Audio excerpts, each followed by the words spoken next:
السلام عليكم. غايث الوهابي يخطف 3 نقاط مهمة في سوسة بالذات للترجي الرياضي التونسي. قبل ما نحكيو على المباراة، قبل ما نحكيو على شنو صار في المباراة، بالنسبة لي هذه أحسن مباراة العام هذا في البطولة التونسية. كل شيء كان حاضر، فريق قوي كان حاضر، الفريق المقابل كيف كان حاضر، كيف كان معناه حاضر الجمهور، سبيكتاكل كبير، كان فما حتى البث التلفزي في قناة الكيس. دونك كل المؤشرات كانت تدل اللي باش نشوفوا باش نعيشوا مباراة كبيرة، وهذاك اللي ريناه اليوم ما بين النجم الرياضي الساحلي والترجي الرياضي التونسي. باش نحكيوا على المباراة، شنو اللي مشى شنو اللي ما مشاش بالنسبة للترجي، كيف بالنسبة للنجم الرياضي الساحلي، بالرغم التصليحات اللي صارت، كيف الخطأ الكبير اللي قاعد يتعاود من علي الجمل وقت اللي يبدا عندك حارس مش في نهار ويعمل لك زوز اخطاء. كيف زاد ما ننساوش زاد العمل الكبير خاصة بالنسبة لوسط ميدان الترجي الرياضي التونسي. رينا برشا حركية ورينا سلاسة في التمريرات، عكس النجم الرياضي الساحلي اللي فقد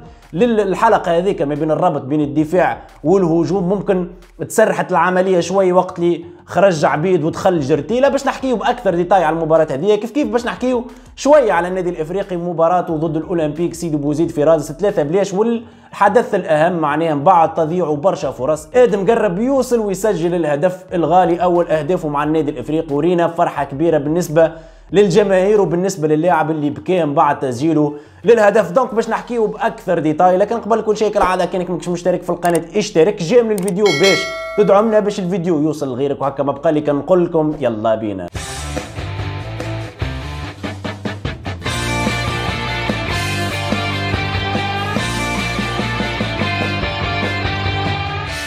دونك بطبيعة الحال نبداو بالمباراة الأهم، نبداو بكلاسيكو تونس، نبداو بمباراة عنا برشا ما شفناش كيفها في البطولة التونسية. الجمهور كان حاضر، أرضية ميدان صحيح فما شوية ممكن حفر في الميدان، فما شوية الكرة ما مشاتش، لكن تبقى أرضية ميدان محترمة بالنسبة معناها للبقية الميادين اللي ريناهم في البطولة التونسية. دونك أرضية محترمة موجودة، الجمهور كان حاضر وبقوة، فريق قوي وفريق مقابله قوي. زاد نحكيو على الاول والثاني في البطوله التونسيه. النجم الرياضي الساحلي يخسر في سوسه بالذات، والا الترجي الرياضي التونسي ينتصر على النجم الرياضي الساحلي ب2-1. دونك باش نبداو بالمباراه. الشوط الاولاني اللي بان للناس الكل اللي الترجي الرياضي التونسي كان متحكم اكثر في الريتم. رينا خدمه جديده بالنسبه للترجي الرياضي التونسي. ممكن العمل هذايا بالطبيعه باش يكون خلاصه عمل نبيل معلول لاشهر في الترجي الرياضي التونسي. رينا معناها مرياح بالرغم اللي عمل برشا اخطاء في التمرير والا برشا اخطاء في التغطيه الدفاعيه، لكن بدات منه هو الكره ديما تبدا من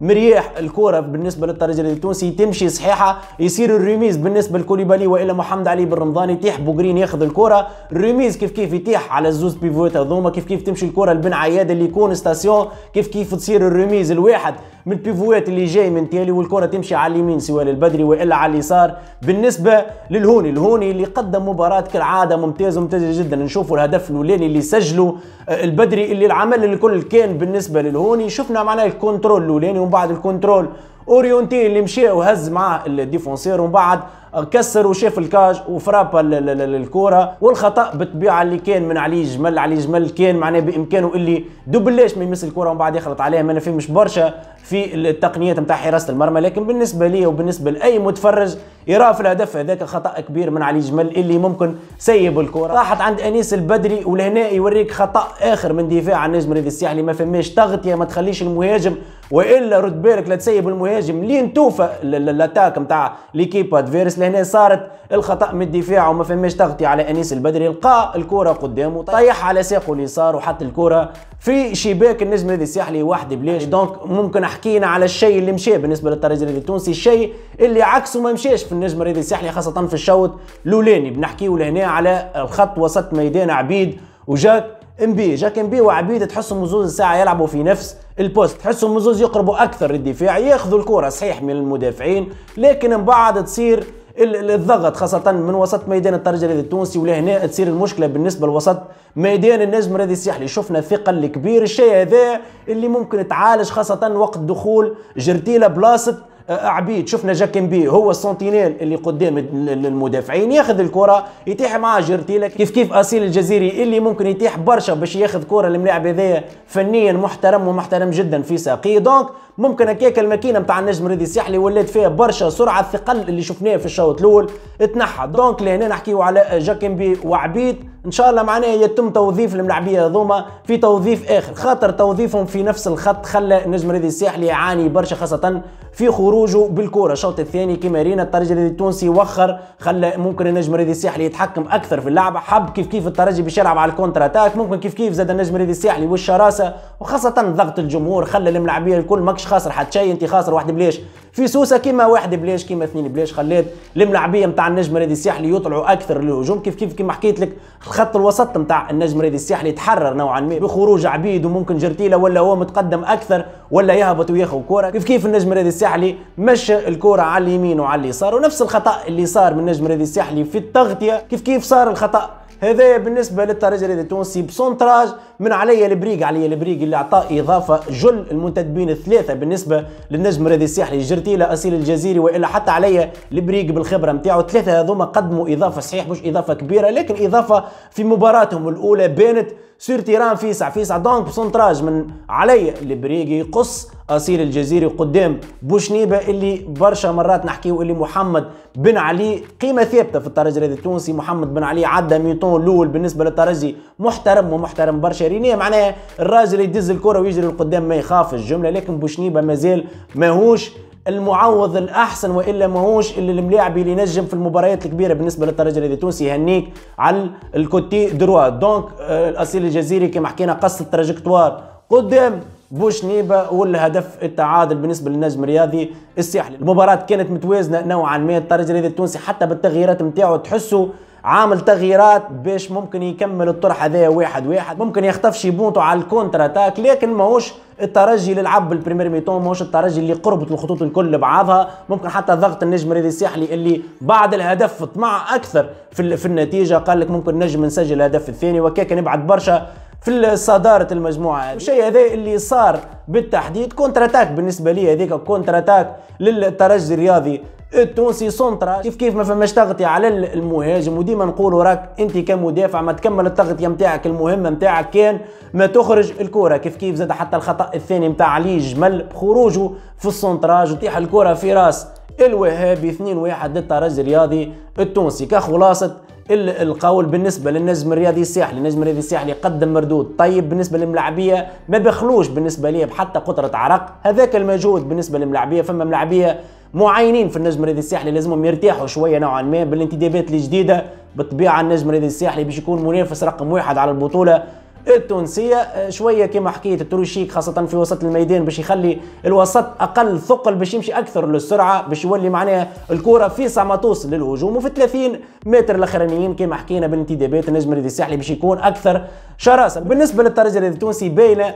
الكاليتي خاصه في الجزء الامامي، بالنسبه للترجي الرياضي التونسي نحكيو على محمد علي بن رمضان، انيس البدري، الهوني، بن عياده والا حتى بن حموده، كيف نحكيو حتى على بوغرين واهميه بوغرين، وبرشا من الناس ما همش عاطيين حق بوغرين اللي ما عندناش منه برشا في البطوله التونسيه، لاعبي اللي يدخل لك في الانترفال بين المدافعين والخط وسط الميدان نتاع ليكيب ادفيرس، بوغرين اللي سربها برشا كوره للهوني والى البدري، اي كوره توصل للبدري والى الهوني يكون فيها بوغرين عنده دور. دونك جوده الملاعبيه كما حكيت بن رمضان وهوني البدري بوغرين بن عياده خلات الترجي يتفوق نوعا ما، خاصه وقت تمشي الكرة بلمسة واحدة، السرعة لهنا راهو بلمسة واحدة وتطيح الكرة على الأطراف سواء الهوني وإلى البدري صحيح ما مشاش برشا، الهوني اللي قاعد يقدم في مردود كبير، الهوني كونتر بالطبيعة ما يرحمكش، الملاعب هذا يعجبني خاصة في الكنترول نتاع الكرة كيف حتى الكوندويت بال السرعة نتاعو، دونك ملاعبي مهم برشا في تركيبة الترجي التونسي. كما حكيت الترجي حاضر نوعا ما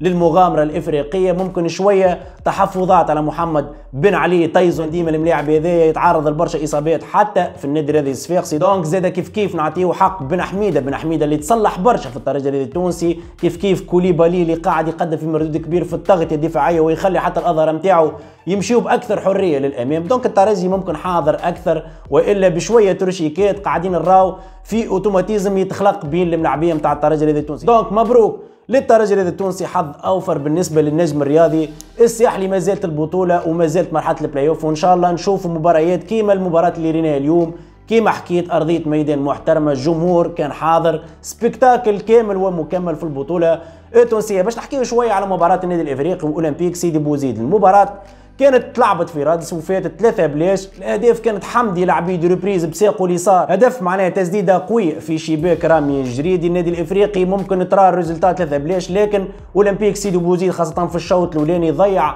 اكثر من 5 ولا 6 فرص كانت سانحه للتسجيل. دونك لهنا برشا عمل يستنى في السايبي، خاصه في تشكيله وتركيبه النادي الافريقي. انا واحد كاكلو بيستي بالطبيعه عندي تشكيله في مخي، ولهنا نحير في السايبي اصلا كيفاش يهبط بتشكيله، كل مره يحط زوز 3 مش في بلايصهم. نحن بطبيعه الحال الناس الكل نتشكاو من الافكتيف اللي موجود في النادي الافريقي، وزيد انت تعمل معناها ملاعبيه ما يستحقوش باش يلعبوا في البوست هذاك. بالنسبه لي معز حسن هو الحارس نتاع النادي الافريقي. في خط الدفاع نحب نراه الشريف، نحب نراه بجنبه رامي البدوي، على اليمين نحب نراه اسكندر العبيدي، على اليسار نحب نراه غازي عبد الرزاق، يزي من غازي عبد الرزاق في محور الدفاع. في وسط الميدان نحب نراه احمد خليل نادر الغندري ومعاهم شهاب العبيدي ولا امادو سابو. في خط الهجوم نحب نراه ادم قرب وحمدي العبيدي، ولا التكون اللي باش يكون سوام باي والا صابر خليفه ماهوش باش يفرق. دونك ان شاء الله التركيبه هذه بشوي بشوي يقرب لها السايبي، الخاطر باش تبقى انت تلعب في الطاوس على الجهه اليسرى والقاسمي على الجهه اليمنى وغازي عبد الرزاق كلاعب معناها محور، باش تلقى برشا صعوبات خاصه وقت اللي باش يقوى الريتم شويه. دونك الهدف الثاني ضربه جزاء للنادي الافريقي، والهدف الثالث باقدام ادم قرب اللي حكينا عليه في الانترو. سجل الهدف من بعد اسيست من حمدي العبيدي. حمدي قاعد يؤدي في مردود طيب خاصه في الجولات الاخرى بالنسبه للنادي الافريقي، قاعد حاسم يا يسجل اهداف يا يعطي تمريره. كما حكينا ادم قرب يسجل الهدف الثالث من بعد تضييعه ممكن الفرصه اختيره قبل الهدف الثاني للنادي الافريقي. حب هو زاد كيف يلعب ضربه الجزاء، لكن عامل الخبره زهير الذوادي يحب يقول لك معناه نسجلوا الهدف الثاني ونقتلوا المباراه. لكن ادم قرب اخيرا سجل الهدف الاولاني ليه مع النادي الافريقي. ورينا الناس الكل مشيت وتلمات حول الملاعب هذا اللي يعيش في برشا ضغوطات. ما فهمتش معناها ملاعب عمره 19 عام يخلق هو في الفرص، يمشي راس راس يشات الكوره سبحان الله ما عندوش توفيق. دونك ان شاء الله نصبروا على الملاعب هذا، ملاعب عنده امكانيات كبيره فنيا وبدنيا. ادم قرب كما حكيت سجل الهدف وبكى من بعد على خاطر معناه يعيش في برشا ضغوطات. دونك النادي الافريقي 3 بلاش صحيح انتصار، لكن الشيء هذا ما يخليناش نفرحوا برشا، خاصه بوجود معناها برشا فرص بالنسبه للاولمبي سيدي بوزيد خاصه في الشوط الاولاني. دونك هكا وصلنا للنهايه نتاع الفيديو. ما بقى لي كان نقول لكم نترككم في حفظ الله والسلام عليكم ورحمه الله وبركاته.